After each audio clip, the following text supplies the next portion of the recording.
Hey, yeah, oh, oh, oh, yeah.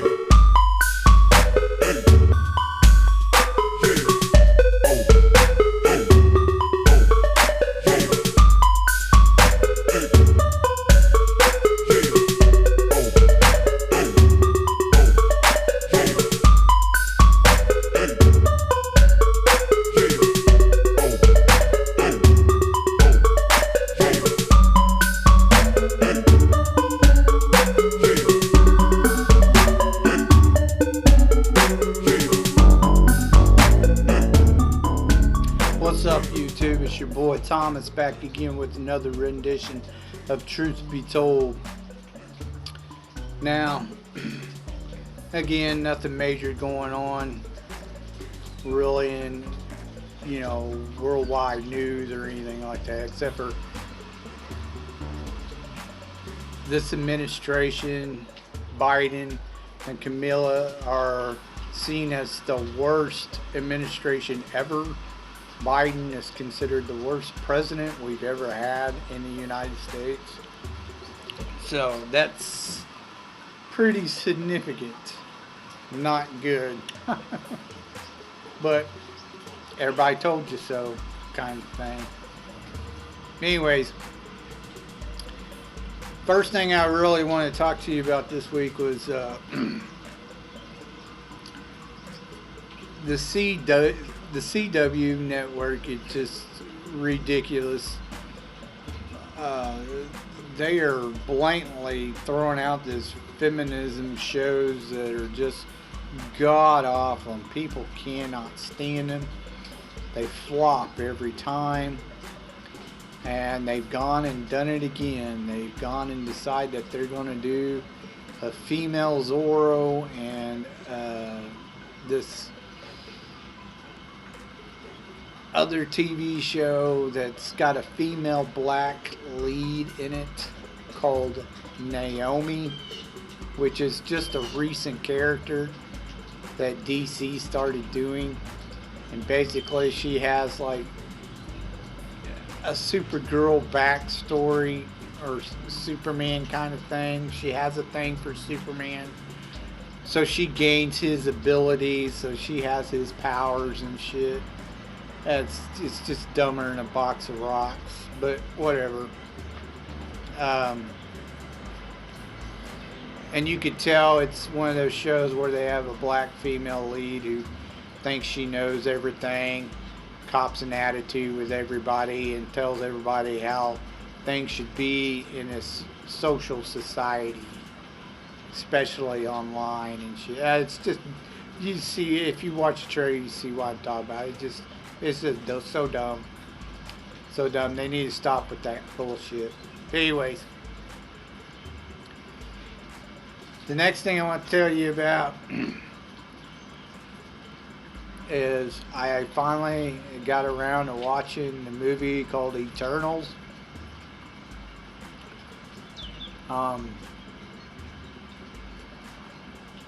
Let's just say I had to wait until it was in HD. But finally got to watch it. Now, I really didn't know anything about like the comic history or anything like that, the Eternals. I didn't know anything about them, and just about nobody else did either. That's why I think it didn't do really well at all.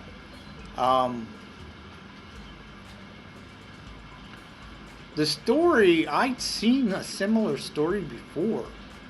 It wasn't the first time I've seen that idea that a planet is like an egg, and it hatches and brings forth a new entity, a very powerful one. I've seen that before. In fact, I can name the books. They were done by Jack L. Chalker is the name of the author, and it's called The Four Lords of the Diamonds. Now, these are really good books, really great books, series of sci-fi books, but it had pretty much the same concept in it.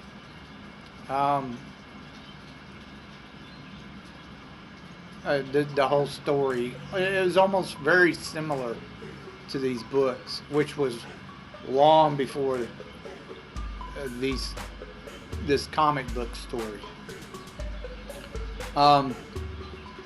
But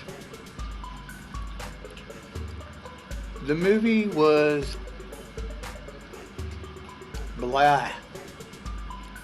I found it kind of boring. The only thing I was really interested in was the whole idea of the Black Knight. And they did very little to insinuate that he's the Black Knight.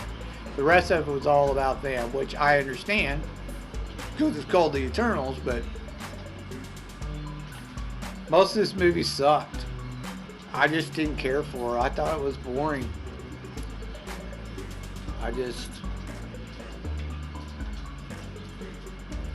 It wasn't very good. Would I recommend this movie? No. It was boring. Angela Jolie was the worst. Ugh. Can't stand that woman. She's so dumb. 2 thumbs down. Terrible, terrible movie.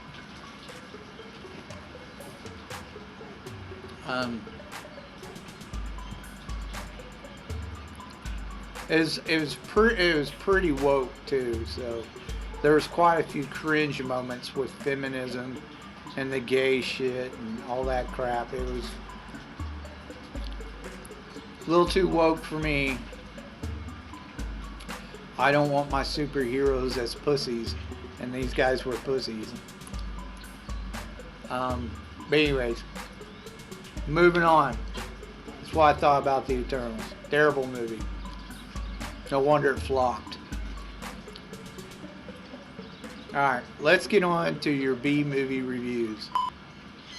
Then I dash away from Popo.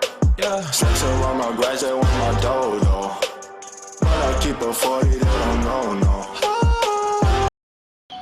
Alright, Movieholics, moving on to your B movie reviews. This week is Comedy Week.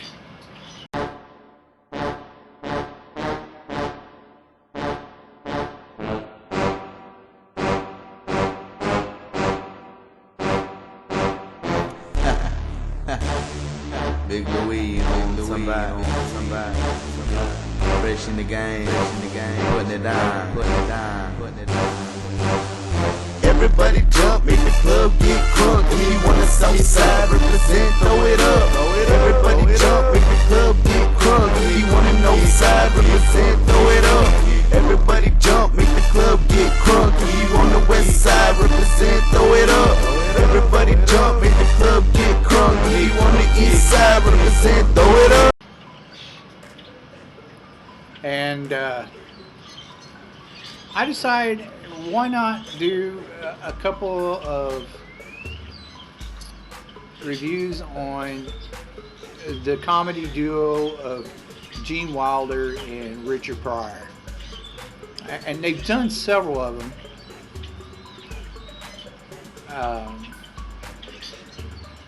But are they funny? Well, I'd heard constantly about this movie called Silver Streak. That was supposedly their best comedy duo, and it was just absolutely downright funny and hilarious. So I figured I'd watch it and check it out, because I've never seen it. It was done in 1976. It did pretty well at the box office for back then, actually. It made $54 million worldwide. Now it's kind of a parody and based off an older romance novel called The Silver Streak. Now, of course, you have Gene Wilder and Richard Pryor as the main stars, but you also have Jill Clayburgh, which is the female lead in this. Now, basically, Gene Wilder, he comes onto this train, taking train to Chicago, and he finds himself mixed up in a murder. He sees a murder when he meets this woman, which is played by Jill, and they kind of get a thing going on, and he sees a murder, she doesn't, blah blah blah, and then later he finds out she's involved, and she kind of pulled him into it, is what happened. Maybe not on purpose exactly, but she kind of did. She wanted some help, so she pulled him in to the whole thing. Her boss, this professor or whatever, found something called the Rembrandt pages or some shit. And there's another guy who had written some false Rembrandt pages, and he knows if the real ones got out, he would be exposed. In the art world, he's real big in the art world, and it would devastate him. He didn't want that to happen, so he kills the professor and tries to kill Gene Wilder and the woman, who happens to be the secretary of the professor. Now, when this is going on, Gene Wilder, he ends up meeting Richard Pryor along the way. And Richard Pryor kind of helps him out a little bit towards the end. He doesn't do that much except for like the last 30 minutes or whatever. He does help him out a couple of times. Other than that, that's it. In fact, for the first hour of the movie, Richard Pryor isn't even in it. He only comes in to the second half. And he plays a thief that he helps bust out of jail, basically. Gene Wilder helps bust him out of jail.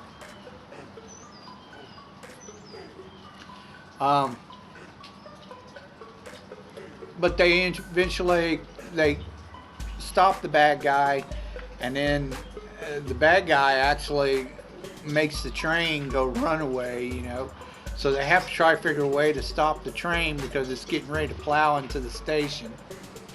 They kind of half-assed do that. They get most of the train to stop, but the engine ends up pretty much plowing through the station for the most part, or part of it anyway. And that's basically the end of the movie.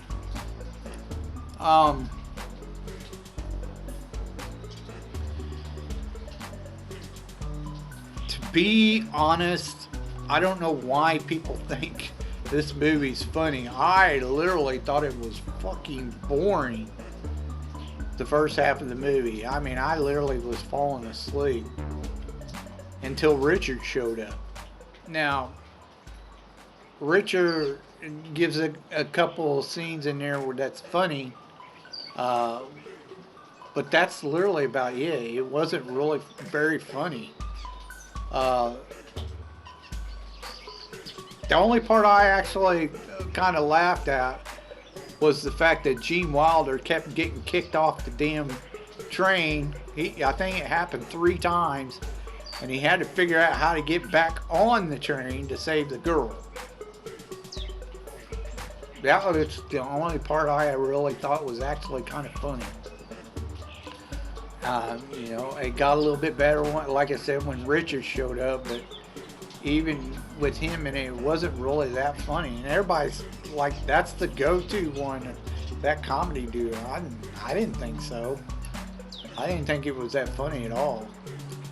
I mean, it was okay, but it wasn't really that great. I give it a thumbs up and a thumbs down. I mean, if you're just flat out fucking bored and want something to watch, but otherwise it's not really worth the time, to be, in my opinion. It wasn't that good. It was okay. Alright, let's move on to the next one. The next one I watched was called Another You. Now, it was done in 1991. It only made about 3 million worldwide. Didn't do as hot. Now, the leading lady in this movie was Mercedes Rachel. I'm not sure if that's exactly how you say her name. But basically what happens is there's a guy who wants to take over this brewery called Fields Brewery. He thinks he deserves it. Both his father and his son have died. But in order to do it, he has to get proof that the son's dead. Gene Wilder is a spitting image of the son, which he plays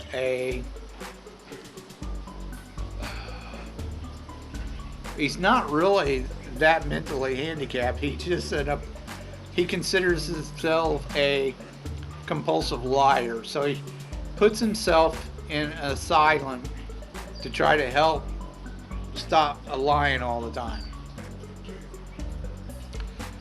This guy thinks he looks just like him, so when he gets out for Richard shows up because he's supposed to take him around and show him the sights and blah blah blah of the city, like a museum and blah blah, that kind of thing, museums, theaters, that kind of thing. So he does, and then Gene Wilder, he starts lying.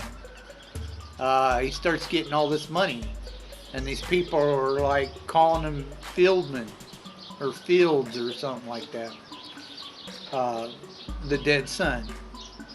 And he don't know what's going on. He just starts going along with it, saying fuck it, you know. He starts lying his ass off, starts going with it. And Richard Pryor finds out he's richer than shit, and he's a con man, so he tries to take some of his money and shit. And then he finds out everybody's on the con, including the woman who's Mercedes is playing his wife. She's an actress, as well as the people that keep coming up to him and calling him Mr. Fields. So he gets on the con, but then the guy that wants to take over the company or the brewery, he tries to talk Richard into killing George, is what Gene Wilder's character's name, real name is. He talks him into trying to kill George so he could take over the company, because he's got all the paperwork after a while, after making George go to like dentists and shit like that, so he could kill him off and then take over the company and prove he's dead.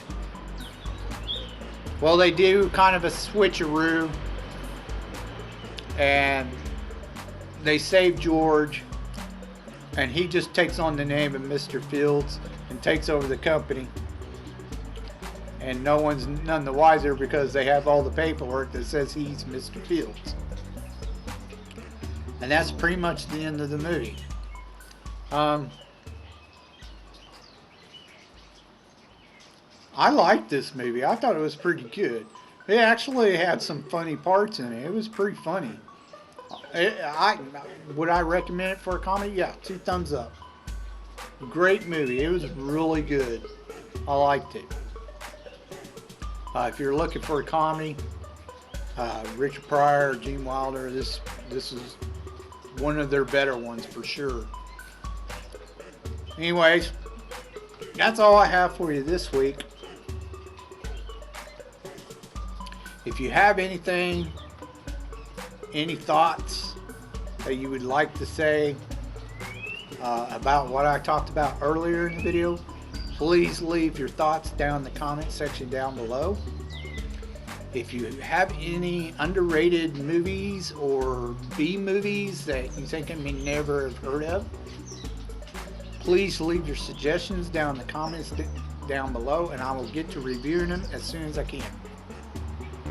So until next time, I told you you'd be told the truth, and you've just been told.